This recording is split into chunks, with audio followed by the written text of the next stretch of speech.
யாரால் யாராருக்கு? எழுத்தாளர் நிலோஜி. அத்தியாயம் 16. கனிக்கீதன் ஆரணிக்கு நன்றி கூறினான். நன்றி ஆரணி, தக்க சமயத்தில் உதவி செய்திருக்கிறீங்க. நாங்கள் இந்த உதவியை எப்பவும் மறக்கவே மாட்டோம் என்றான். ஆரணியுமோ, அது எமது கடமை. நீங்கள் அறைக்கு செல்லுங்கள். எதுவாக இருந்தாலும் என்னை தொடர்பு கொள்ளுங்கள் என்றாள். நண்பர்கள் எல்லோருமே ஆரணிக்கு ஒவ்வொருவராக நன்றி கூறிவிட்டு அறைக்கு சென்றனர். அப்படியே அறைக்கு சென்றாலும் அவர்களின் பதட்டம் மட்டும் குறையவே இல்லை. அடுத்து என்ன செய்வது என்பது பற்றியதாகவே பேச்சுக்கள் அமைந்தன. அந்நேரத்தில் யாரோ கதவை தட்டினார்கள். மிகவும் பதட்டமான அந்த மனநிலையில் அந்த சிறிய சத்தம் கேட்டதும் எல்லோருமே திடுக்கிட்டனர். குமார் எழுந்து போய் கதவினை திறந்த போது அங்கே இளங்குமரன் வாயிலில் நின்றிருந்தார். கதவினை திறந்ததும் உள்ளே வந்த இளங்குமரன் கதவினை தாளிட்ட பின்னர் அமைதியாக வந்து, என்னதான் இங்கு நடக்கிறது? யாருக்கு உடல்நிலை சரியில்லை என்று கேட்டார். சற்று யோசித்த குமார், இல்லை அண்ணா, தகவல் பரிமாற எங்களுக்கு இதைவிட வேறு வழி தெரியவே இல்லை. இங்கு தனியா வந்த தங்குபவர்கள் எல்லாரும் காணாமல் ஆக்கப்படுகிறார்கள் அண்ணா என்றான். சரி, அதைத்தானே முதலே உங்களுக்கு சொன்ன நான்.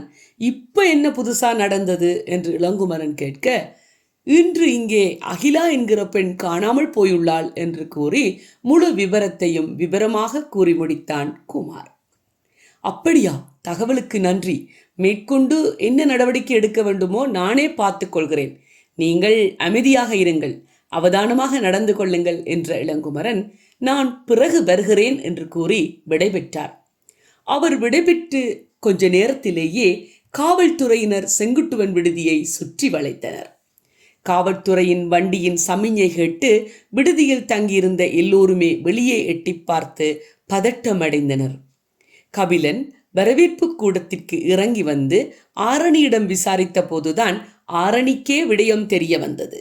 நேற்றிரவு உங்களை கேட்டுதானே தொலைபேசியில் பேசினார்கள், என்னதான் பிரச்சனை என்று திரும்ப கபிலனையே கேட்டாள் ஆரணி. இல்லை ஆரணி, அப்படி இருக்காது. அவர்கள் எங்களை தேடி வரவில்லை. அப்படியென்றால் இரவே வந்திருப்பார்களே என்றான் கபிலன். இப்படியே இருவரும் குழப்பத்துடன் கதைத்து கொண்டிருக்க அங்கு இன்னமும் பலரும் விசாரிப்புக்காக கீழே இறங்கி வர தொடங்கினர். என்னதான் நடக்கப் போகிறதோ என யோசித்துக் கொண்டே கபிலன் தனது அறையை நோக்கி நடந்தான். திடீர் சுற்றி வளைப்பினால் எல்லோர் மனதிலும் பதட்டம் நிறைந்திருந்தது. விடுதியில் அப்படி என்னதான் நடக்கிறது என்று அங்கு தங்கியிருந்த எல்லோரும் குழம்பி போயிருந்தனர். பயமும் பதட்டமும் அதிகமாகி போனதால் காவல்துறையின் உயர் அதிகாரியிடமே ஆரணி தொடர்பு கொண்டு பேசினாள். வணக்கம் ஐயா, நான் ஆரணி, செங்குட்டுவன் விடுதியிலிருந்து பேசுகிறேன். நான் இங்கு வரவேற்பாளராக கடமையாற்றுகிறேன். இங்கு ஏன் இவ்வளவு பாதுகாப்பு பலப்படுத்தப்பட்டிருக்கிறது என்று அறியத் தருவீர்களா என்று கேட்டாள். அதிகாரியோ, பயப்படுவதற்கு ஒன்றுமில்லை, ஆனாலும் யோசிக்க வேண்டிய விடயம்தான். உங்கள் விடுதிக்குள் வெடிகுண்டு வைத்திருப்பதாக தகவல். அதனை கண்டுபிடிக்க வெடிகுண்டு தகர்ப்பு பிரிவினர் வந்து கொண்டிருக்கிறார்கள்.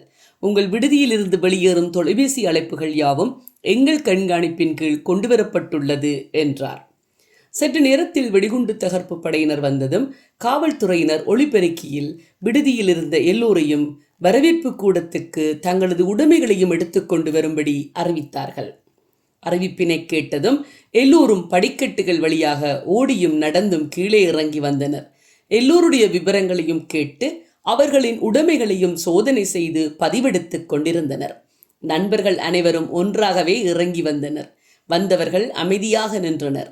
சந்திரனும் ஆரணியும் இவர்களால் தான் பிரச்சனை உருவாகியது என்பது போலவே இவர்களையே பார்த்து கொண்டிருந்தனர்.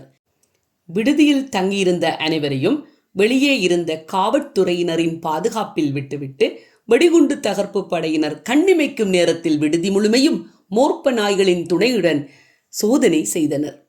அடுத்த அரை மணி நேரத்தில் தடவியலாளர்கள் துறையினருக்கும் அழைப்பு விடுக்கப்பட்டது. அகிலாவின் அறையில் வெடிகுண்டு மனம் இருப்பதாக கூறி அகிலா குறித்த விசாரணை முடுக்கிவிடப்பட்டது. ஆரணியிடமிருந்து காவல்துறையினருக்கு சில தகவல்கள் தேவைப்பட்டது. அவளை விசாரித்த போது அகிலா நேற்றைய தினமே விடுதியை விட்டு வெளியேறிவிட்டதாக கூறினாள். அங்கிருந்தவர்களிடம் விசாரித்த போது அந்த சந்தர்ப்பத்தை பயன்படுத்த நினைத்தான் குமார். அகிலா குறித்து குமாரிடம் விசாரித்த போது அகிலா 6:30 மணிக்கு தமது அறைக்கு வந்து உணவு வாங்கி வந்து தர முடியுமா என்று கேட்ட விடயம் பற்றியும், உணவினை வாங்கி கொண்டு வந்தபோது அகிலா அறையிலே இல்லை என்பதனையும், அது குறித்து ஆரணியிடம் விசாரித்த போது 5 மணிக்கே விடுதியை விட்டு சென்று விட்டதாக ஆரணி கூறிய விடயத்தையும் தெளிவாக ஒவ்வொன்றாக விவரித்தான். நேர முரண்பாடுகள் இருப்பது மேலும் சந்தேகத்தினையே ஏற்படுத்தியது. எனவே குமாரிடம் உங்களோடு வந்தவர்கள் எங்கே என்று கேட்டார் காவல்துறை அதிகாரி. இப்ப கொஞ்ச நேரத்துக்கு முன்தான் மருத்துவமனைக்கு போனார்கள் என்றான். எந்த மருத்துவமனைக்கு போயிருக்கிறார்கள் என்று அதிகாரி கேட்டார். அது எங்களுக்கு தெரியாது என்று சங்கீதாவும் குமாரும் சேர்ந்தே கூறிட, என்னது தெரியாதோ, அது எப்படி என்று கேட்டார் அதிகாரி. ஐயா, எங்களுக்கு இந்த இடம் புதுசு ஐயா, என்றபடியா ஆரணியத்தான் கேட்க வேண்டும் என்றான் கபிலன்.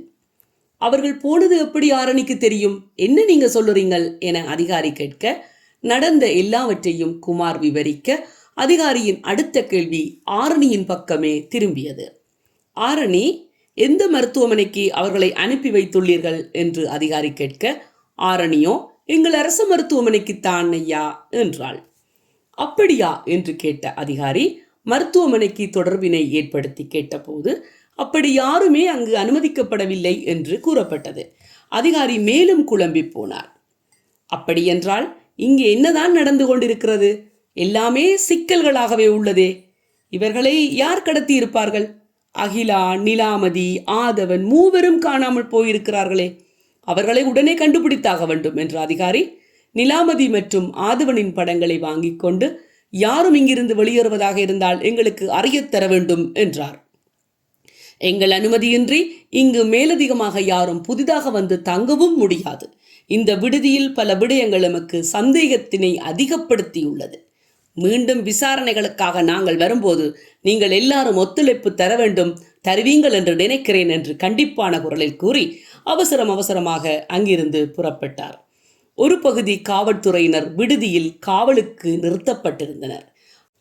ஆதவனையும் நிலாமதியையும் நாங்கள் இப்போ எங்கே தாண்டா போய் தேட முடியும்? அவர்கள் இருவரும் என்ன சிக்கலில் மாட்டிக்கொண்டிருக்கிறார்களோ தெரியவில்லையே.